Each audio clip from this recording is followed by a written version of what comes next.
물가가 크게 오르면서 소비자들의 소비 방식이 달라지고 있습니다. 외식이나 배달을 줄이고 대신 집에서 비교적 저렴하게 쉽게 해먹을 수 있는 간편식, 밀키트 판매량이 크게 늘었습니다. 또 한꺼번에 식재료를 살 수 있는 창고형 마트의 매출도 증가했습니다. 김혜주 기자가 보도합니다. 배달기사를 부르는 알람 소리. 1년 전만 해도 식사 시간이면 쉬지 않고 울렸지만 최근 상황은 다릅니다. 주문이 줄면서 이 40대 배달기사 수입은 지난해의 절반으로 줄었습니다.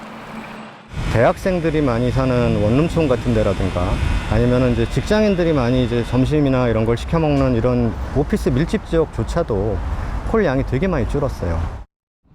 통계로 봐도 지난해 배달, 즉 음식 서비스 거래액은 1년 전보다 1,600억 원 감소했습니다. 배달업체들의 할인 쿠폰도 큰 효과가 없었던 셈입니다. 가계부 애플리케이션으로 모은 이용자 100만 명의 지출 변화를 보면 배달을 포함한 외식비 지출이 23%나 줄었습니다. 외식 물가가 크게 오르는 사이 나타난 변화입니다. 대신 집밥의 수요는 늘었습니다. 식재료를 대량으로 판매하는 창고형 마트. 이 업체의 올해 1분기 매출은 1년 전보다 12% 증가했습니다. 업계의 예상을 웃도는 수준입니다. 단위가 큰 게 아무래도 소량보다는 좀 가격이 좀 저렴한 것 같아요, 여기가. 특히 조리 직전 단계의 간편식, 밀키트가 최근 주력 상품입니다. 매장 안 넓은 공간에 냄비에 옮겨 끓이기만 하면 되는 전골류가 가득 자리 잡았습니다. 온라인에서도 밀키트 등 간편식 매출이 두 자릿수로 늘었습니다. 여러 가지 재료를 많이 사면 아무래도 금액이 많이 올라가서 밀키트로 사는 게 조금 더 가격적인 면에서는 괜찮아요. 또 찌개 종류 많이 사고 이제 아이들이 고기 좋아해서 고기 종류도 많이 사고. 냉동 과일과 대용량 고기도 판매량이 증가한 품목입니다. 최대한 비용을 아끼면서 손품이 적게 드는 먹거리 소비. 고물가 시대 소비자들이 선택한 지출 방식입니다. KBS 뉴스 김혜주입니다. 외식 물가가 고공행진을 이어가면서 밖에서 끼니를 주로 해결하는 회사원, 대학생들 걱정이 이만저만이 아닙니다.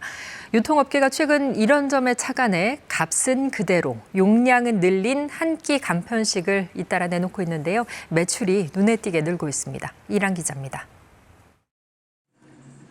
대학가 근처 편의점입니다. 학생들이 한 끼 대용으로 일반 크기보다 큰 삼각김밥을 집어듭니다. 가격은 그대로지만 내용물을 32%까지 늘린 제품입니다. 일주일에 한 3번 정도 간단하게 먹을 수 있고 저렴하니까 자주 사 먹는 것 같아요. 가격은 동결하고 양을 줄이는 슈링크플레이션과 반대로 값은 그대로 양을 늘린 이른바 착한 역행 상품인데 전체 삼각김밥 매출까지 견인할 정도로 판매가 치솟고 있습니다. 지금 매출 1위, 2위를 기록하고 있는 상품이고 삼각김밥 같은 경우에는 지난달 대비해서 한 24.3% 정도 매출이 신장되었습니다.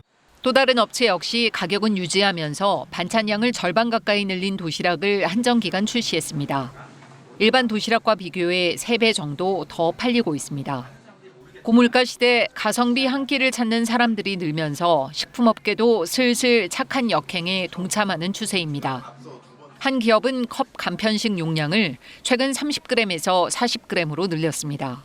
고물가에 또 소비자들이 굉장히 장바구니 굉장히 좀 어려운 이 시기에 이 시기를 잘 극복하면 또 더 많은 매출 향상에도 도움이 될 수 있을 것 같다고 생각을 해서.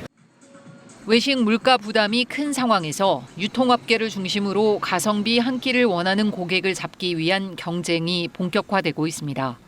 KBS 뉴스 이랑입니다.